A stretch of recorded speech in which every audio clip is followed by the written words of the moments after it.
back to Let's Talk Terror. I'm Celia, and today we're celebrating the creepiest, screamiest, and most creative corners of horror. And today I'm joined by someone super cool. They have definitely helped shape the whole aesthetic, the whole look of the horror fan base. Please welcome the president and CEO of Fright-Rags, Ben Scrivens. Now, I'm a big fan of Fright-Rags. If you couldn't tell, I just got my Espresso mug and my WNUF Halloween special shirt. And I'm really excited because we're going to talk about the company, how it was started. We're going to talk about the art and designs, that whole process. Let's get into it.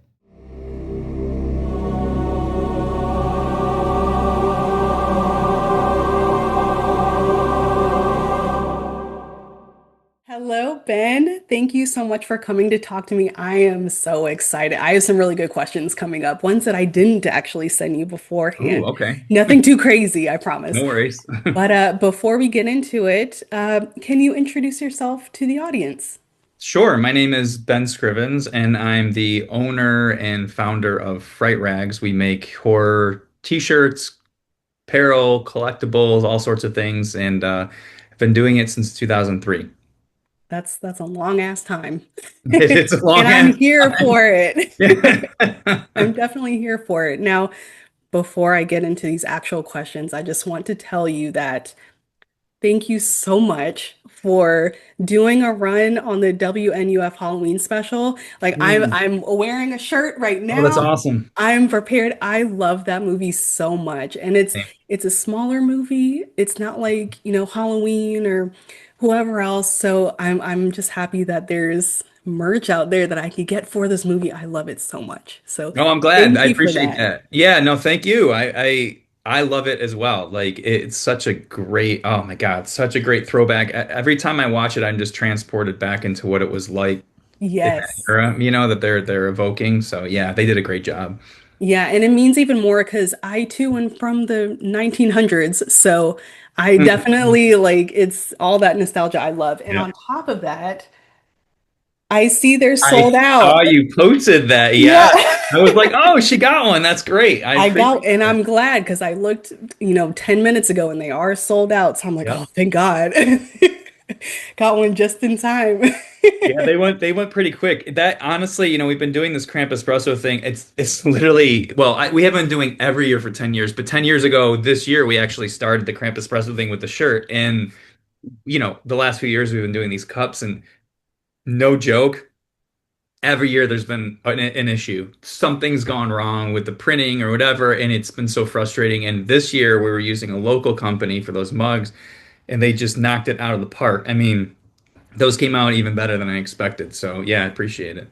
Oh, well, that's good to know. I had no problems on my end or anything, so I would never have known that this Okay. had happened before. And on top of that, I don't know if this had anything to do with the local company you used, but I was actually not supposed to get this until today, but I got it yesterday, and I'm like, oh, even better. So whoever y'all choose or chose for delivery, good job. Yeah, I mean, we got them in. Luckily, we got them in when we expected to. I think what really happened was our team were able to just get them shipped quicker. Because I think generally, and I forgot for this, and if it was for this cup or not, like generally we try to give people like let them know ahead of time if it's going to take a little longer. So it's like okay, shipping in a week or two. And with Black Friday and stuff, it's been crazy. Oh So yeah. it pushes back some of those other releases, and we're just trying to get everything out. But our team, they're just so great, and they kicked ass. So they got a lot of stuff out and earlier than we expected. So. Yeah, definitely. Um, And on top of that, the third thing before we get into the actual Mhm. questions, Yeah, last thing I fine. promise, Mhm. I'm so excited for Friday because you're releasing SpongeBob shirts. Now, Yeah. if you could have seen me when SpongeBob came out, my whole room was SpongeBob everything. And I had a wall calendar that obviously was SpongeBob, and I had a wall calendar, and for October, they had the image of SpongeBob with his brain out. So as soon as I saw the post that you guys posted, I Mhm. was like, I have to get this. Awesome. And my husband, my younger brother, and our mutual friend, we talk to each other pretty much in just SpongeBob quotes. That's Like so no, great. no real words. That's just Yeah. it. And I even sent it to them and I said, okay, guys, which one am I going to get? And they didn't give me a real answer. Everyone had something different. So I don't know. I might have to get all of them. We'll have to see. We'll have Nice. to see. I was just really surprised to see that because when I think of Fright-Rags, I'm like, oh yeah, horror movies, duh. But man, you guys just have all the surprises and I'm here for it. Thanks. Well, if I can talk a little bit about that for a moment, Sure.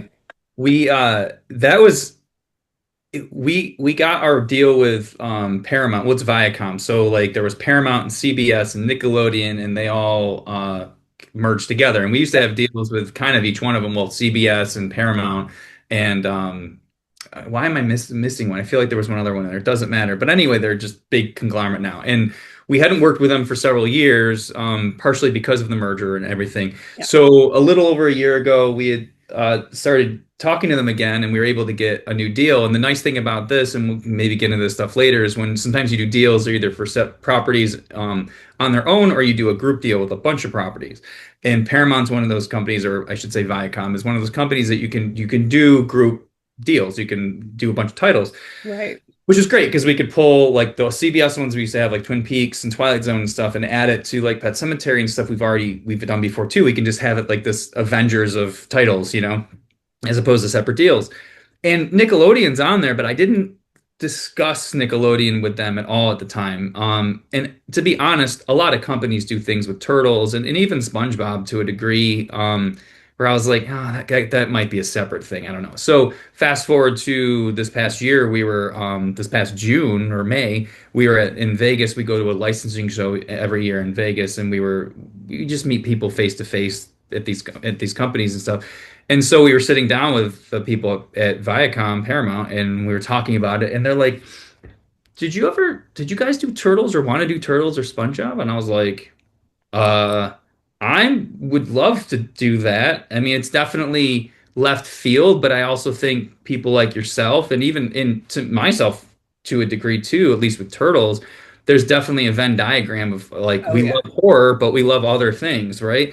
And I was like, I look, if you can add it to our deal, I'm interested. So they added it to our deal, and we were able to talk to them about what we were allowed to do with Turtles and SpongeBob because uh, they're very, I don't want to say strict, but you're limited in what you can do. Not in a bad way, just like Right. they have to fit. It's just like any things like that, any movies like that, but with animated, like you have to make sure you're just following certain rules and things.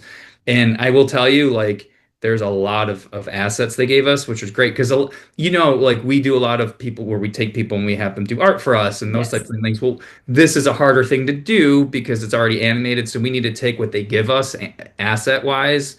It's a library of images and things. And I can tell you for SpongeBob, it was like no joke, 20,000 images. It was Oh insane. my God.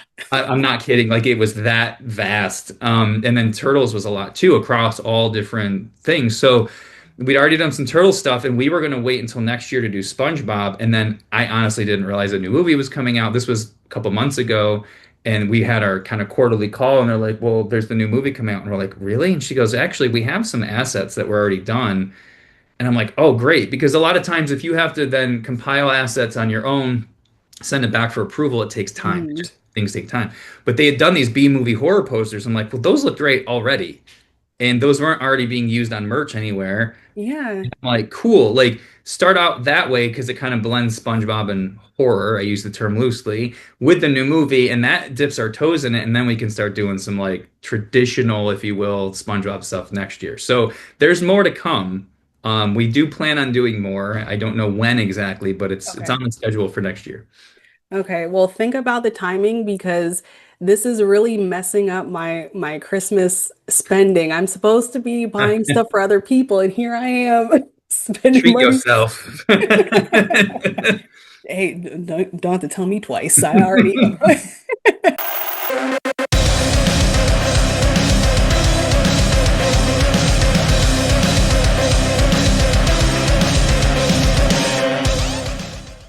All right, so let's get into the Okay. nitty-gritty here. So, Ben, can you tell me what first sparked your love for horror? Were you just born with it, or did you have to learn to love it? Because I was born with it. I mean, I say I was born with it only because it happened so early on in life. So I my first experience was October 30th, 1981. And that was when I was 4 years old and I saw Halloween on the NBC movie of the week on the Friday night movie. Um, we were at I lived in the city of Rochester at the time, and around the corner there was like a family deli that we were friends with. And we went like they lived in the like behind and above the deli. Like the deli was their front, and Yeah. then they had a living room in the back, and they had bedrooms upstairs. And we went over there for like a Halloween get together. This was the 30th.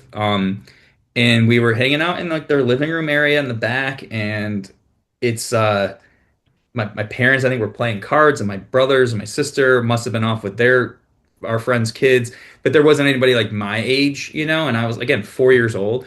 And I was just bored. I just really wanted to go home. I asked my mom, like, can we go home? Can we go home? And she's like, just go watch TV. And I'm like, all right. So I, went over to the TV and sat down like a good 80s kid. And I'm not kidding. Like Halloween came on and I don't, they are not seeing what I'm watching. I just got the TV on. I mean, maybe one of our friends' kids was watching it. I don't remember exactly how it worked. I do remember sitting in front of the TV and watching that movie. And up until then, it was Scooby-Doo and Popeye and other things, Sesame Street.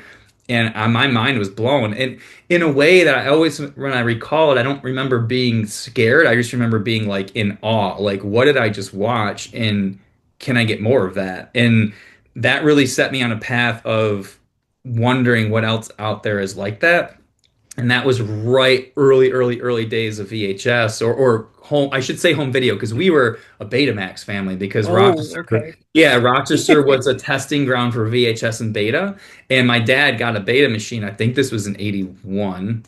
Yeah, 81 or 80 or 81. So we might have already had our Beta. And you started getting movies from the library, and then you would when we start going to the stores when they start having those available, and we'd always have to find the ones with Beta. Which at the time there was a ton of mom and pop stores around. And I don't know, I just tried to look at all the covers and see what was like a guy in a mask killing kids. Like that's what I wanted to see. So that's kind of where it started. I feel like that is a very familiar origin story with horror fans. Is that, oh, I was just sitting down and then all of a sudden this this movie came on Hmm. and I loved it. Or Absolutely. even, oh, and it scarred me, but I kept coming back for more. It's pretty much the same. I wasn't exactly like that. My parents were very would let me watch whatever I wanted, and a lot of times I would pick out like Universal monster movies, Hmm. 30s and 40s. So I think I started off relatively like normal. I Hmm. wasn't watching Halloween or anything. I did get to there eventually, but I think they were probably more okay that this was like it's 40s horror. It's not Right. it's not gonna do anything crazy. And then I saw House on Haunted Hill and that was that The the doozy. original or the No, the 99 version. 99. Yeah, yeah, yeah, I yeah. didn't see the original until way later, but the Okay, 99 okay. version was the first one that I remember like, I don't know if I can do this, but you know what? Maybe I can. That's cool. Yeah, it's funny. I'm the youngest of four, and so already being an '80s kid, youngest of four, like my parents barely knew where I was, right? And I make that joke, but like it's sort of true. And my siblings were a bit older than me. I mean, my oldest brother was 10 years older than me. My second oldest brother was 8 years older than me. My sister was 5 years older. So I was kind of alone a lot. I mean, we're all very close, Yeah, but I mean, at that time, like when you got a brother who's like 14, 15, and I'm like four. That's a huge gap. yeah. So I was by myself a lot, and so in some ways I felt like an only child in some degree. But my point is, my parents were a little worried about me at first, and then they realized like I would be reading Fangorias and stuff, and I would be making my own fake blood, and I think they realized that I was just into the effects of it, and I'll never forget, like my mom, she's like, I want to watch one of these movies with you, see what you're watching. And my buddy was sleeping over, and we got Hellraiser and Child's Play. Okay. And they just come out on Perfect for video. mom and dad. Yeah, and we were gonna watch Hellraiser first because we thought Child's Play Oh, was gonna be scarier.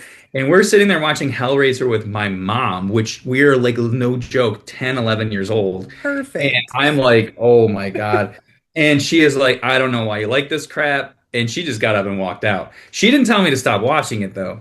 But literally by the age of I think 9 or 10, um, when we moved out to the suburbs, I was like 6 when we moved. But there was a mom and pop store down the street from me that I'd always go to for videos. And literally by the time I was 9 or 10, my parents were so tired of the place calling them to see if it was okay for me to rent movies, certain movies, that they were just like, can we just sign the back of his card so he can just rent whatever we want? So I got this like free pass to get everything that That's wasn't, cool. yeah, that wasn't behind the saloon door. I could get whatever I wanted. And even even the one of the owner, she would like I would come in with a friend and I'd get a movie and she'd ask me like, is he okay to watch this? Like and my friend would be like, I'm older than you by like 6 months, you know? And I'm like, yeah, but I'm the one with the card and I can get what I want. So my parents were actually really cool, much more than I like, yeah, than looking back, I'm like, man, they really did let me kind of just go off and do my own thing and watch what I wanted for the most part.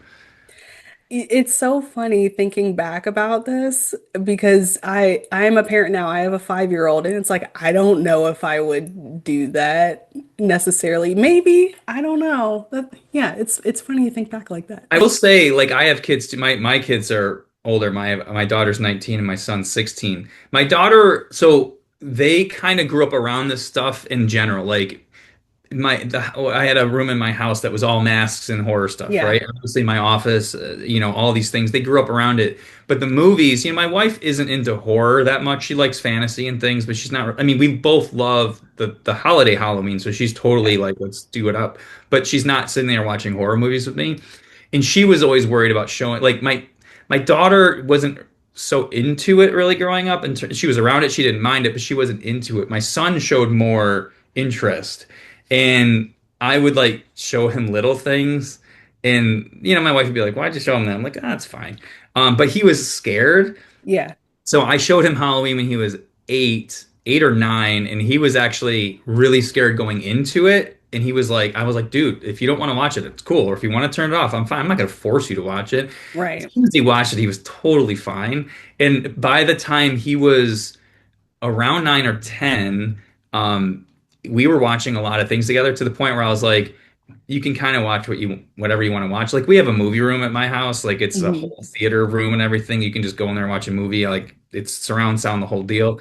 And he would go in there, like he wanted to watch the new It, and I was like, yeah, go for it. You're like 10, 11 years old. Go for it. And he watched them both by himself. Like he just Good wanted for to watch. him. So now, like he'll tell me, like, oh yeah, I watched Welcome to Derry. I'm like, you did? When? He's like, I just watched the whole eight. I'm like, well, you got nothing else better to do but school and work and stuff. So we'll talk about movies. He'll like, oh yeah, I watched Terrifier 1 and 2. I'm like, what? He goes, yeah, I watched them in class because like I got him off my Chromebook. I hacked in, or I got into a site and I was able to download them. I'm like, oh my God, you watched them in your class? Like that, Why'd those are, you do that? You could just ask me and I give it to you for free. I know. I'm like, you can watch it in the movie room, but he's in class watching these movies on like the dark web or something. And I'm like, I don't know if I should be impressed or mad, but I was like, let's go see Terrifier 3 together, So it's cool when they get to a certain age and you can watch stuff with them. Yeah, one day I'll get there. 5 is a little bit early for Terrifier, I'll Understood. say. Oh, yeah. Yeah, I but mean, but yeah. maybe next year we'll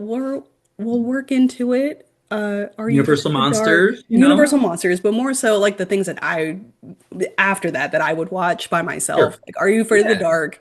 Goosebumps. Perfect. Those are easy things to get into, and I can Yep. test the waters a little bit, see how far you'll go.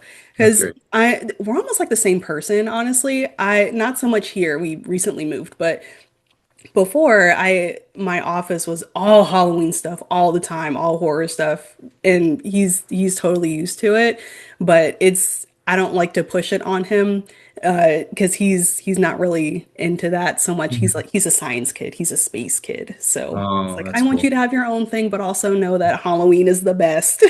Hmm. Absolutely. So speaking of Halloween, tell me about When Fright-Rags, the idea for it, when it clicked for you, when did you wake up and say, I'm gonna start Fright-Rags? So I sort of a long story short, like I graduated college in 2002. I'd gone to college right after high school in 95 for a year to study film. And then actually it was weird. I wanted to do illustration. Then I studied film for a year and then I dropped out because I just wanted to go to work and I was in a band and stuff. And then 2 years later, I started school again as a graphic designer at a school in Rochester. So I started as a freshman when I should have been graduating. And from college, but took a while to figure out what I want to do. So I went for 4 years as a graphic designer at Rochester Institute of Technology. And so when I got out in 2002, I started working. My girlfriend and I moved in together, my now wife, because we had been together this whole time. So um, fast forward to then. So here I am. It's 2002, 2003. I'm working for a laptop bag company here in Rochester, New York. Very small company. I mean, I'm literally the second person hired. I mean, it was the owner, the office manager, and then me. Yeah. And it was kind of cool because I was in on the ground floor of this business where I didn't know anything about like running a business. I was seeing my boss do it every day, and I was doing more than just graphic design. I mean, I was taking product photos, I was doing stuff for website, I was doing print collateral, I was doing all these things. And I don't know, I just started thinking I wanted to do something on my own. And growing up, I'd always have this like ideas for whether it's different businesses or different things. I never really did much of it. I didn't do anything, quite frankly. I just had ideas of stuff, but I never followed through. But I was bored. I mean, my girlfriend and I were in an apartment. We were engaged at the time. We didn't have like a lawn to take care of our kids or anything like that. So like there was a lot of free time. You know what I Yeah. mean? And early-ish days of the internet, there's forums and things like that. It's even before like MySpace, let alone Facebook and Instagram, right? So I'm on horror forums and I'm on like places where like people make like replicas of stuff and like Freddy gloves or Jason masks or Michael Myers masks, stuff like that. And I'm not part of the horror community, I guess. I guess I was, you know, talking to different people or whatever. I was Right. in it. And I thought, man, I want to do something myself. Like, what can I do? And I had always had this kind of thing for like silly or not silly, but like cool shirts, like shirts that I thought were cool. Like I remember going into a department store and there was a white shirt with a big Gilligan face. Hmm.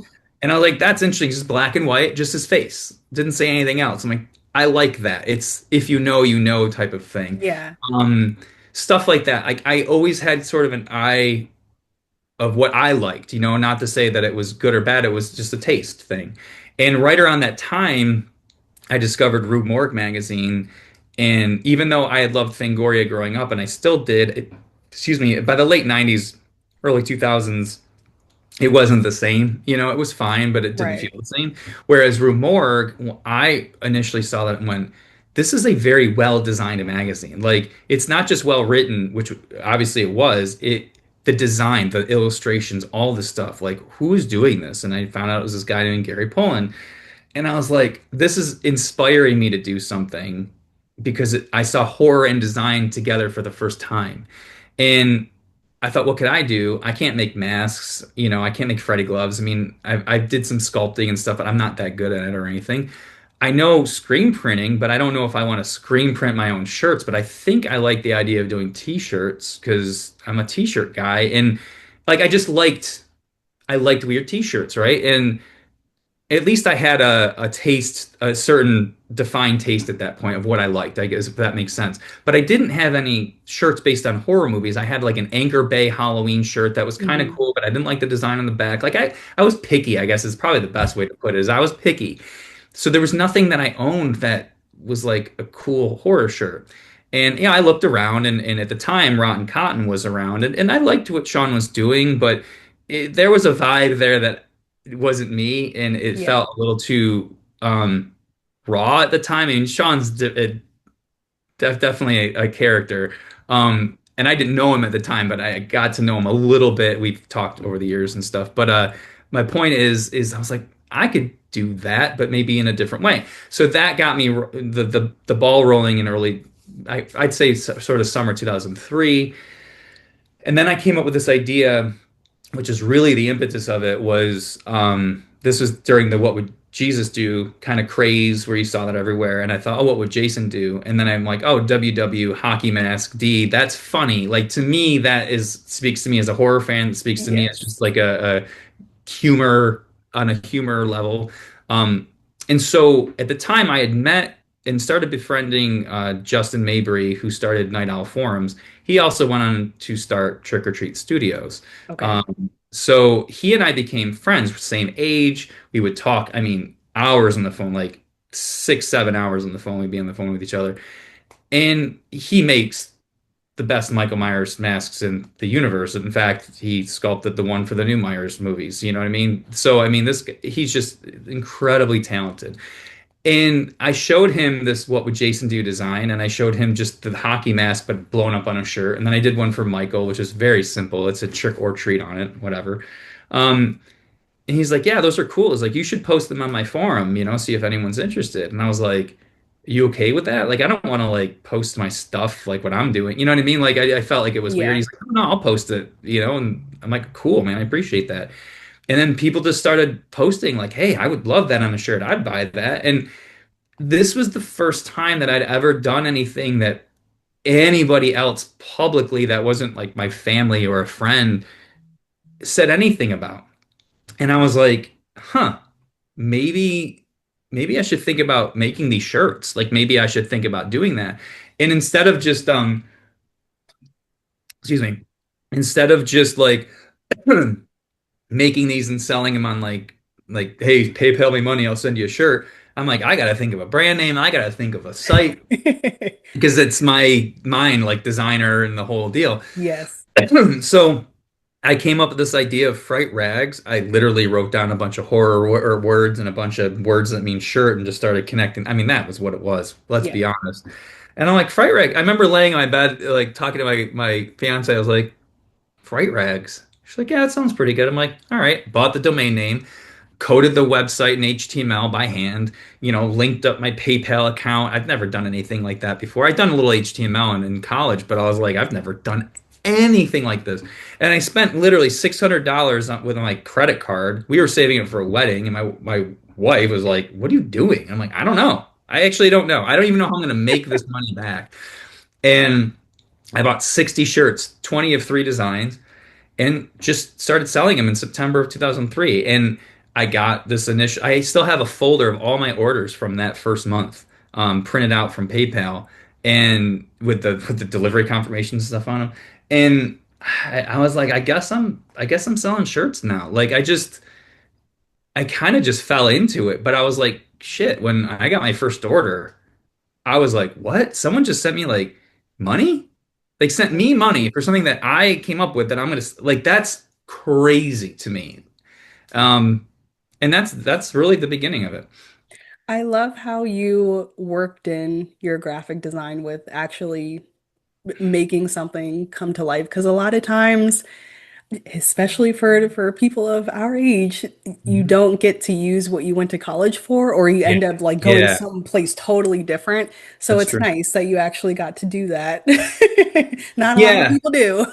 Oh, you're right. And it's funny because I think about nowadays, I don't do the designing myself or Yeah, anything. I mean, I obviously I'm part of it clearly, but like I'm not sitting here doing. I'm not the person designing the shirts, but I do always think about my time in school, and I'm like, that really did set the stage for this. I mean, yeah, it wasn't about running a business and all that other those other things, but at least the aesthetic and the design language has really helped. Like, it's just a sort of a basis or a bedrock of what everything else is right. built on. I'm glad I had that, and I'm glad I went through those 4 years, even though I look back at that work and it's like awful. Like, I mean, I look back at some of the stuff I did in college. I'm like, oh God, that's just horrible. But like, I was learning. You're learning in college. Real quick side note. Right after I launched Fright-Rags, I'm talking like in the first month, I get an email from Gary Pullen at Room.org, and I was like, oh my God. He's like, hey, it would be cool. Would you be cool? Like, send me a shirt or so I could wear it at conventions and get your name out there, which was awesome. I had to turn him down because, like, I couldn't afford to send a shirt for free, you know. I needed to Oh, make this yeah. money. And it's so funny. He and I are great friends now. In fact, he designed the Fright-Rags logo that you see. I mean, this it's on my Yeti Yes. thing. My daughter got me this last year. It was so awesome. But anyway, like he and I are great friends. And he always brings up how bad he felt for like he's like, I should have never asked you for a free shirt. Like that was such a dick move. I'm like, I laugh at it because I've given him so many free shirts in this, like wanting to give him free shirts. He Yeah. doesn't ask for them. I He have never. to make up for this. Yeah, and he just felt like he was being a dick, and I'm like, I felt bad for not giving you one. So it's we always laugh about that when we see each other now because it's just a funny thing. But I love Gary to death, and I'm just so fortunate to have gotten to know him over the last 20 years. But like, it's just a funny thing. So anyway.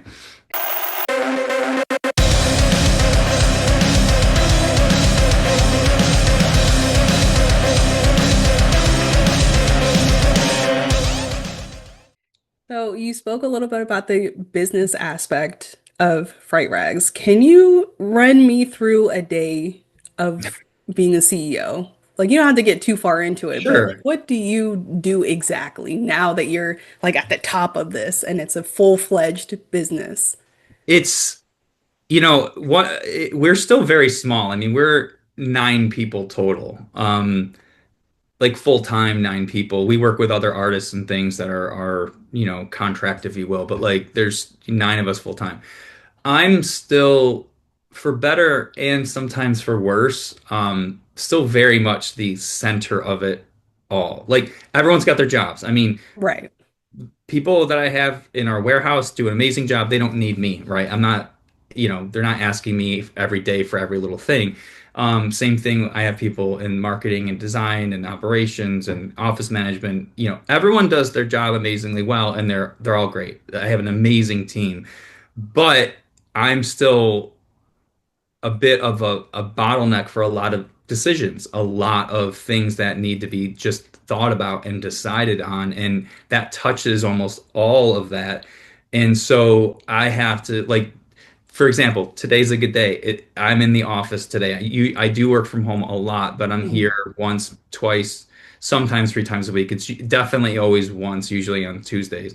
Um, so I met with our warehouse team today because we have at the end of this week, Friday's our last day in the office for the year. We come back on the 5th. So Yeah.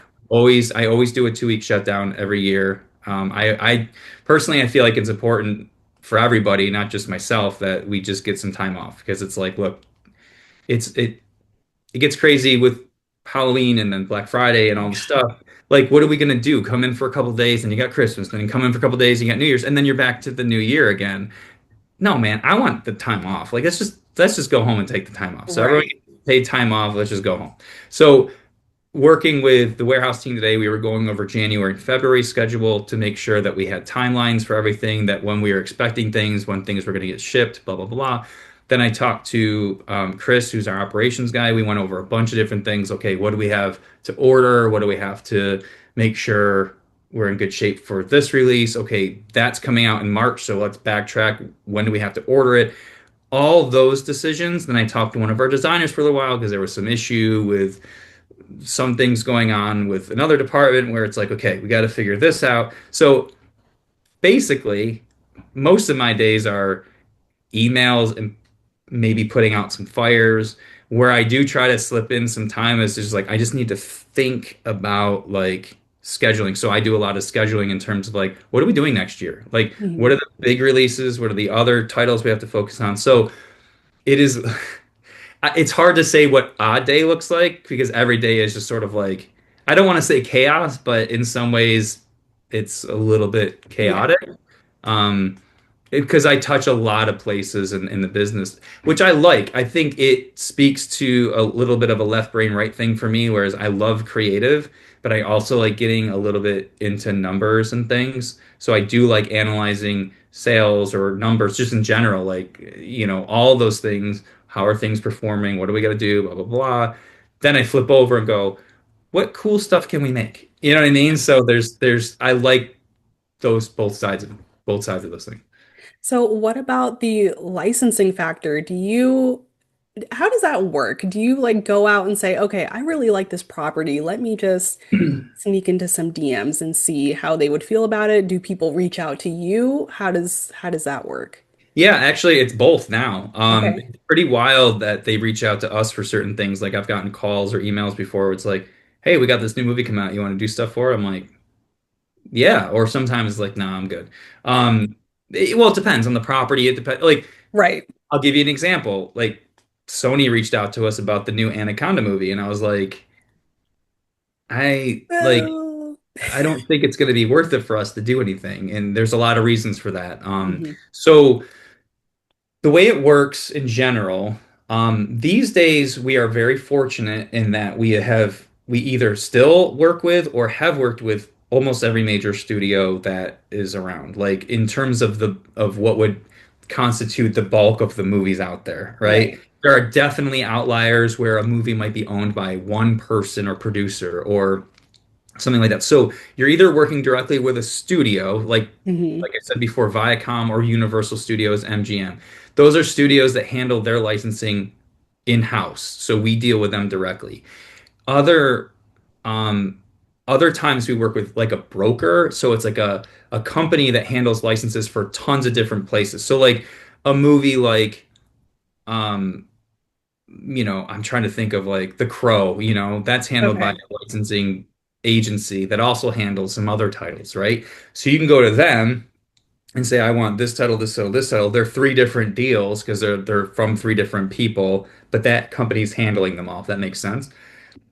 And then sometimes you're literally working with the person that owns the movie. Like WNUF is a great example, Yes. Like we can just talk to them and those are the great deals because they're super easy. Yeah. Um, So that's how that works. So if we see a property and we're like, look, we want to work with that property, we shoot an email over to the people that we know own it or think we know own it and just try to open up a conversation. And then generally from there, it's like, okay, say they have it and it's a we've established that, then it's like, okay, we need to send a proposal. And the proposal generally looks like, and again, it varies wildly amongst different companies.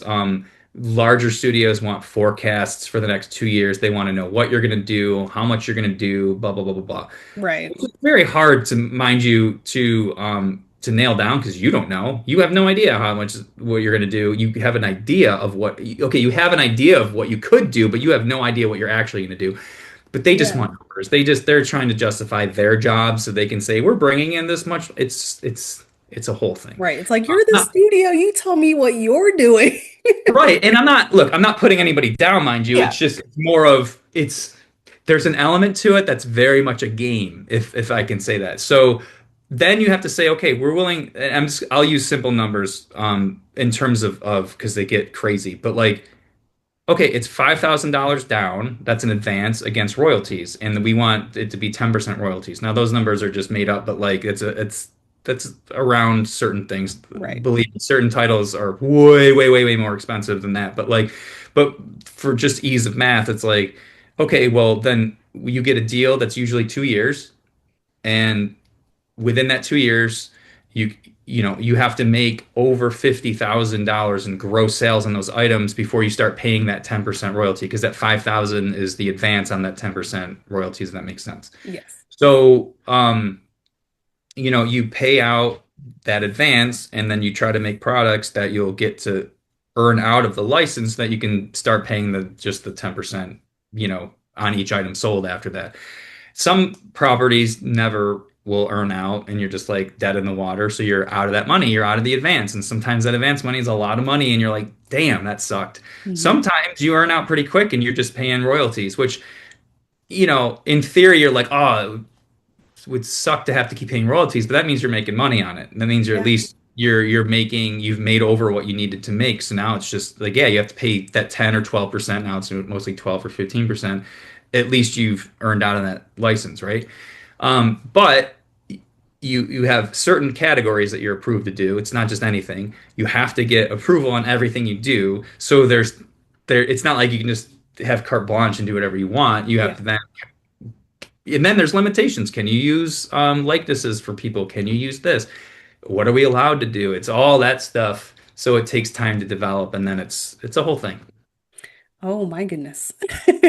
I know it was a lot of info, but yeah. Yeah, that's crazy. You would never know. I too am trying to do this whole business thing just with Let's Talk Terror. I'm not trying to infringe on your merch. Oh, I don't want that's, any merch or anything, that's but fine. wow, all these things to think about what could happen. That's a lot. I'm glad that you like the numbers aspect of it too, because I do not. It's That's too the much. The funny thing is, I will say this in terms of licensing. I didn't know any of this shit. I mean, I knew nothing, like zero, probably less than nothing when I started, okay? Like, I knew enough that I would have to get some sort of permission from Yeah. a studio or something. I knew that, and I didn't get it for a long time. And, I got my share of cease and desist letters, believe me.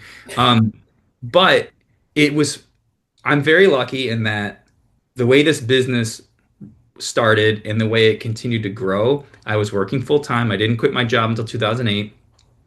I was by myself. My first employee was one of my best friends who would come to my house and fill orders.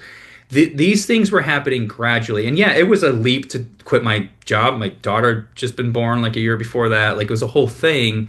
But I was also at a place where I could hopefully continue it. Yeah. So the way things have happened, and in licensing, what I was going to say is same thing. I got my first license really quickly, actually, which was literally by fax at my old office. Like when I was working full time, we faxed each other this agreement.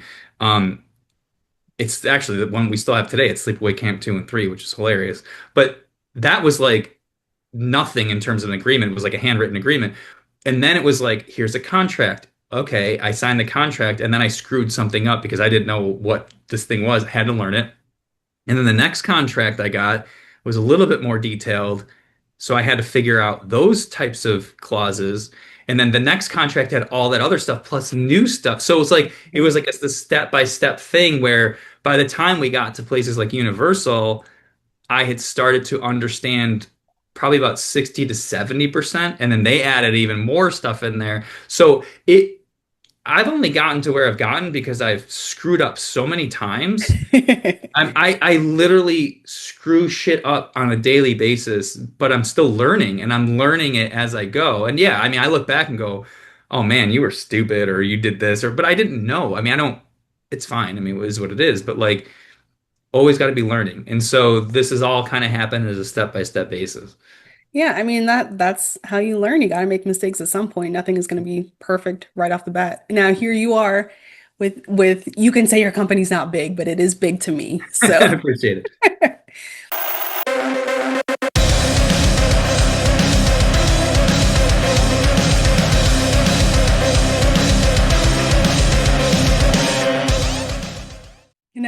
Fright-Rags has a very devoted fan base. I would know because I'm part of it.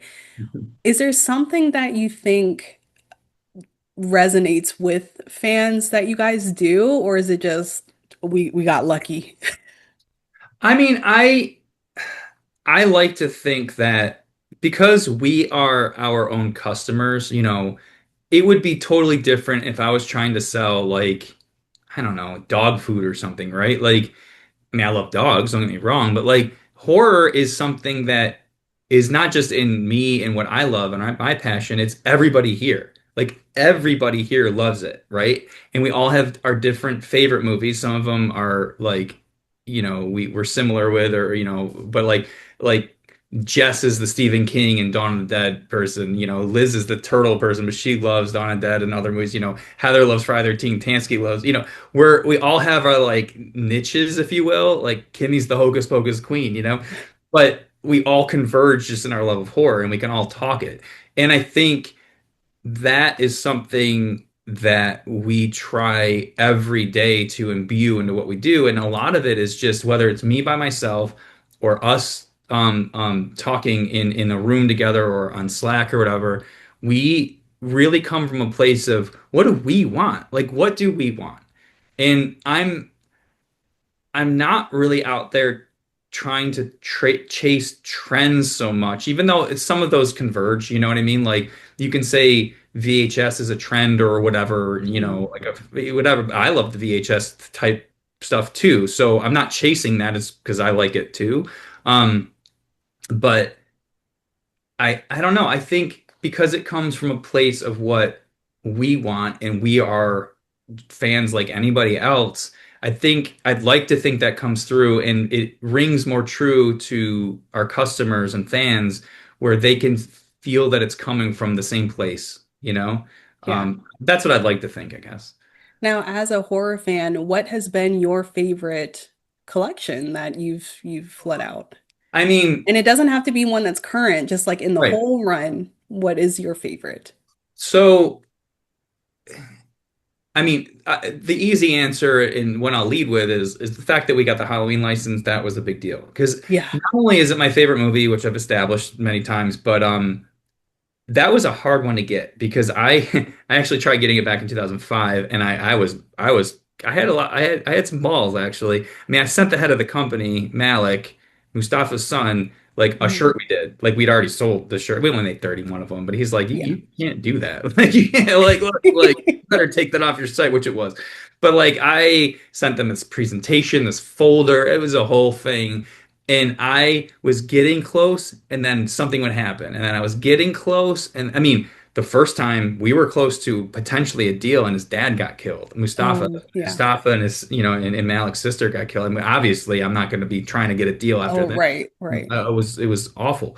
But then a few years later, we tried again, and then something happened. And then there was a new person under Malik that was handling the deal, and then something happened. And it was just constant. And again, I'm glad I didn't get those deals back then because I wasn't prepared.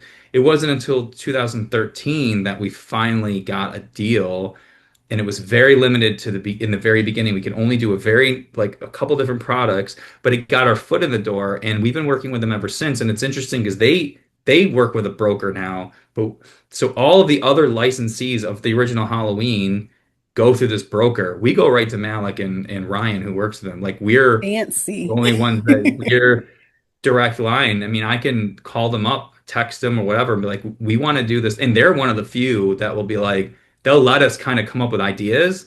They have every right to shoot them down, and they've shot down a lot of ideas of ours, but they also can say, yeah, go for it. We trust you. Like, sweet. And that's my movie. You know what I mean? Like Yeah. the one. In terms of other things, like I will say things that stick out in my mind that I've been really, really proud of. Um, Trading cards is probably up there because that was something that I was wondering if we could do in an old school way. And there is literally one person in this entire country, I'm not even kidding you, that can do wax packs. And he lives 6 hours from us in Vermont. And we found him and we've been working with him for almost 10 years now. I mean, he does stuff for Tops. When they did all the retro collections, I mean, he had to re-engineer all of these machines because they're gone, like to do wax packs and stuff. And that's something that was definitely in my mind. Like I loved trading cards as a kid, but I wasn't into sports. Like I like football now, but like even when I was a kid, I didn't collect sports cards, but I loved the idea of sports cards. And when movie cards would come out, I'd get them, but they usually weren't from movies that I like adored. Like Yeah. Halloween trading cards, hello, like Evil Dead trading cards, I would have scarfed those up in a heartbeat, but they didn't exist, but they do now. You know what I mean? And we were able to do that. And also to be able to get autographs for these cards Yeah. and do all these things has been really kind of I look at that and because I've walked into stores before and I've seen them on like in a display with other cards. And I'm like, look at that. It looks like a real freaking product. I mean, it is a real product, but in my mind, I'm like, that that looks legit, like it takes me out of like yeah, it is legit because we made it, but like it almost takes me out of it's an out of body experience to look at that and go, oh yeah, those are ours. Like those we did that. And that's I don't know, that's been pretty cool. Is there a collection that you were surprised did so well? Like for example, these Krampus espresso mugs sold out. Did you think it was going to sell out that quick? I mean, the other cups had sold really well in the past, so we were hoping the mugs would sell just as well. That has been a bit of a surprise. The one that took us by surprise and in a sense still does today. But it definitely did when we first did it was Joe Bob, Joe Bob Briggs. Okay. Um, and here's the thing though about Joe Bob. It's easy to say now that he's so big and popular or whatever, which is great. I love it. But we had done a Joe Bob shirt back in 2016 and we had done a Monster Vision shirt, and this is way before Last Drive-In. And Justin Osborne, one of our main artists, he loves Joe Bob, and I didn't know that, and I had doing a Monster Vision shirt on one of our lists of stuff. He's like, and not for him, but just in my own list of what I wanted to do. And he came to me one day, he goes, "You want to do a Monster Vision shirt?" I'm like, "Hell yeah, I want to do a Monster Vision shirt." So I'm like, wonder if we could get Joe Bob, because like, where is he? He's not even around anymore. Like, what is he doing? Maybe I can contact him. Maybe we can get him to come to Rochester. Like, it just all snowballed. Got his contact info. Ended up bringing him up here for screenings we do at the Little. So the Little is a movie theater, art house theater that we work with closely. Had him here for a weekend. Showed the Warriors. He and I hung out all weekend. It was amazing. And sold this shirt, sold these posters, and then a year and a half later, I found out they're doing The Last Drive. And in fact, if you're familiar, Darcy, she actually DM'd me while he was here. And she's like, "I'm going to meet him next week for the first time. Is he nice?" I'm like, "He's great." She's like, "I'm so nervous. I Oh, love Joe that's Bob." I'm like, fun. and then she met him at this show the week later, dressed as a male girl. And she was like the start of getting this the seed planted for the Last Drive-In. So fast forward, she DMs me. She's like, "Guess who's the new mail girl?" I'm like, "Oh my God, you're like doing Joe Bob?" And they're like, "Yeah, we're doing this 24-hour thing." And then the producer who I knew from something else contacted us, like, "Yeah, we're doing a 24-hour thing. Let's do a shirt." I'm like, "That'd be great." Well, that took off. Obviously, Joe Bob took off, and the rest is history. We've been doing this stuff ever since. And that was so great. I was so grateful for that for him and her, because she was such a fan. He is just such a great guy. And honestly, his career had been languishing for a while, and it just exploded over the last 7 years. So to be even a small part of that, and every time I get on X or Twitter, whatever, on when he's on, and I see people posting about them getting ready to watch Joe Bob, and they're in their lounge pants, and they got their shirts on and their plush dolls and all that stuff. I was like, oh my God, like being just even a part of that has been amazing. And who would have ever thought? Yeah, now I am a newer Joe Bob fan, Okay. and let me tell you, a few weeks ago, he followed me on Instagram, and I damn near cried. I was like, "Oh my God, I've made it!" That's cool. That's great. Yes, definitely.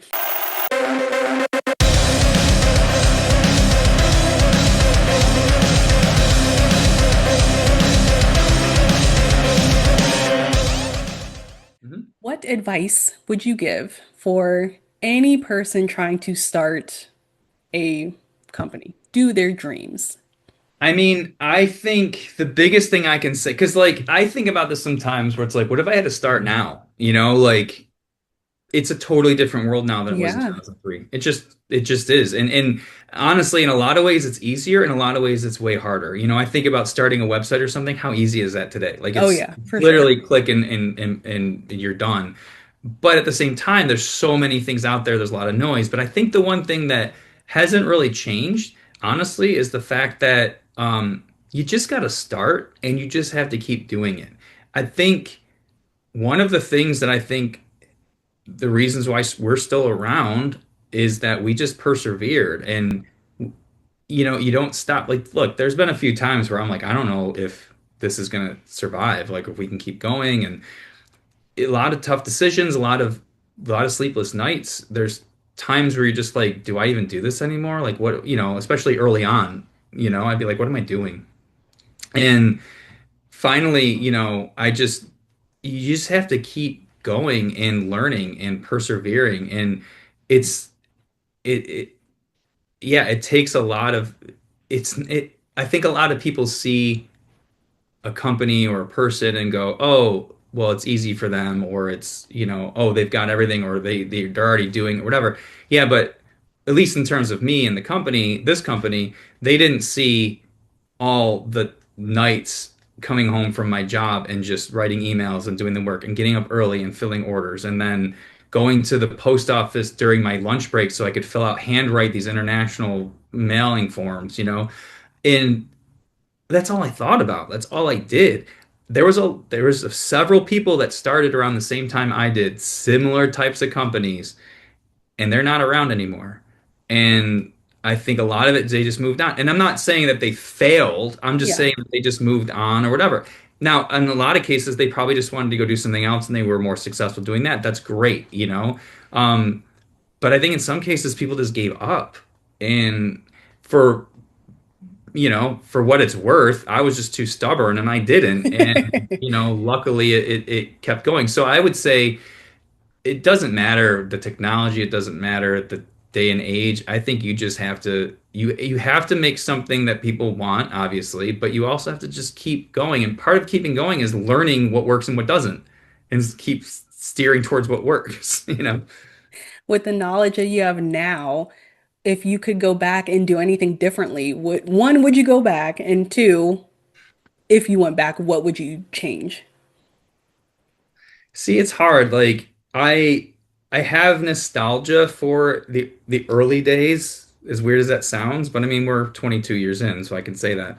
Um, There's definitely probably little things I could probably go back and drop a little hint in my ear about. I'm just trying to think what they would be. I don't know if there would be anything too major. And quite frankly, probably not because all those things got me where I am today. And yeah, maybe I could have leaped over a couple things, but a lot of it, I learn best when I'm just falling flat on my face and I have no idea what I'm doing. And yeah, someone can tell me something of what to do. And yeah, there's probably a few nuggets I could have told my younger self, like, dude, don't get that license or hey, like save money for that because you're gonna need that. Those are the little things. But other things I'd be like, let him figure it out on his own. Like I had to fall on my face like a million times, but I learned that way. And I think that's just the best way to do it, at least for me. Now, I've already mentioned SpongeBob. Is there anything else that you can tell us we should look forward to in the future? Yeah, I mean, we're doing a couple new things product wise that I'm really excited about. We've got more, of the same stuff, trading cards, shirts, all that stuff. But we're doing a few things. One thing we've hinted at you might have gotten one in your order, but we've been throwing these little flyers and orders starting with Black Friday is we're hinting at these replica They Live glasses that we're doing, which are we actually just have samples we just got today that are like, I mean, when I say replica, these aren't not like um things you would find at like like on a cheap rack at a store Yeah, somewhere. These are like the real deal. the real deal, like super nice, high quality, and made directly from a screen used like prop, like screen used glasses. Like these aren't, it's incredible. And we're also working on something that I'm super excited about, which we have not really divulged any details yet, but I'll tell you, we're working on a trading card game right now, which is super cool. I won't go into too many details, but I will say that it's a kind of a two-player game, or you can actually do four-player. But um, each game is its own each game is based on a movie, Halloween, Evil Dead, whatever, and you play against each other. But then you can cross play each other, so you can play Oh my one versus goodness. the other. And I will say this. I'm not like a game guy. Like I like games, but I'm not a person that sits there and reads 300 pages to learn how to play a board game. Yeah. And I like this game is easy enough for me to play. Again, it goes back to like I'm speaking to myself when I'm thinking about these things. And I'm like, oh no, it took me 10 minutes to learn this, and now I love playing this game. And again, playing it as a fan, not just as something as a product we want to sell. Right. And I'm like, I'm excited because each one plays a little differently, but they're the same, and I can cross. It was like, holy shit, this is a lot of fun. I want to own these. It's really cool. So that's something that we are currently in development on. We've got 6 games that we're going to come out of the gate with different movies. It's the way the packaging, everything is super, super cool. I'm hoping next summer they're going to come out. So those two things I'm probably the most excited about next year. Um, yeah, I'm trying to think of other things that we're kind of working on, but those are the like kind of two sort of major ones that we're working on.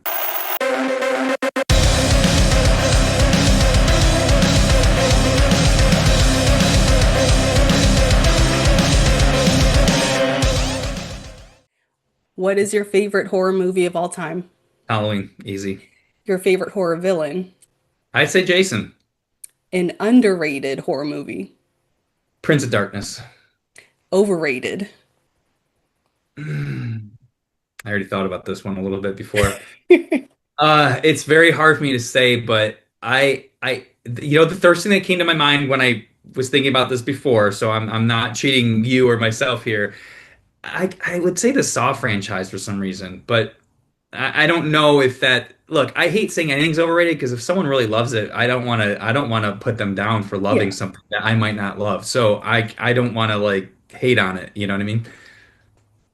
And last one, the strangest Fright-Rags idea that ever made it to production. Oh, that made it to production. Yes. Oh my God, I'm looking around just to see if I can Like think of something. anything that you're like, what the hell are we doing? I mean, I don't know if this.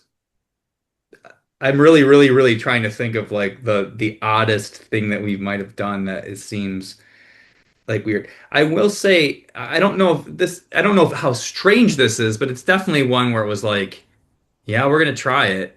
Is when we did talking Joe Bob and Darcy plush dolls. Um, I mean, we've not done plush before or since. Not, I mean, just for a variety of different Yeah. reasons, not because we don't want to do it or hate it or whatever, but like that was something that was pitched to us by a designer that loves Joe Bob, and we had started to talk to about working together. And he works for another company. He's actually his company's responsible, and he is actually responsible for all those popcorn buckets you see everywhere at AMC and all those like cool Yes. sculptural ones. That's him. But he actually came to us with that a few years ago when we were discussing ideas, and I was like, I think we got to do those. I mean, I again, it's not maybe strange, but it's definitely something that's a little more. I will say a couple of things we did that were maybe sound odd, but definitely made sense. Back in the day, we did some limited edition box sets where we would do like water from Crystal Lake, and we did dirt from Texas, like Evil Dead, and Texas Chainsaw Massacre. We did pieces of the mine from Day of the Dead. Like we actually got actual like stuff from these locations. So like I'm no joke, got like a box of dirt in my mail from somebody who was a friend of mine who was getting the dirt for Evil Dead. So I went down and got the water from Crystal Lake myself from the camp that they use in Friday the 13th. Like I drove literally it was 6.5 hours down there to get the water and drove right back. Me and my friend went one cold February day. It was ridiculous. So those were some weird things, but they sold well. It wasn't like it was like they did poorly. It was just like, oh, you're selling dirt now? You're selling Yeah. water? Like, I used to get people telling me, even like my family, like, you're selling dirt? I'm like, yeah. And it But comes then with someone bought it. So, exactly. So yeah. oh my goodness. Okay. Well, is there any other thing that you want to say to the audience? I mean, just thank you for following us, supporting us. Again, you know, we're a small company, we're an independent company, we're not some big conglomerate company that doesn't care about people. I mean, we are fans first and foremost, and we do realize every single day that it's our customers that keep us going. Like we can't do this without everybody. So we appreciate it and we don't take it for granted. So um I look, it's our customers that allow me to get up in the morning and do this stuff. I mean, so there are days where I'm like, there are days that are hard, but it's not because I don't like what I'm doing. It's because I want to do the best thing ever. We can do the best thing I can do, like the best thing, whatever, is make it right, make it good, make it the best we can make it, and push for that always excellence. But like there are days that I have to pinch myself and like I'll get off the phone with like somebody like a celebrity or whatever people who are working with. I'll be like, did that just happen? Like, how do I have these people on my phone or how am I emailing these people? Like, this is crazy. But like, and I'm like, all right, I'm just gonna keep riding this, you know? And that's a wrap on today's episode. Thank you so much to Ben for coming to talk to me. And if you haven't already, go check out Fright-Rags because they have really cool merch, super cool apparel. It's just the perfect stuff for horror fans like us. If you enjoyed this episode, please don't forget to like and subscribe. Leave a comment too. I love those. And until next time, cheers and stay spooky.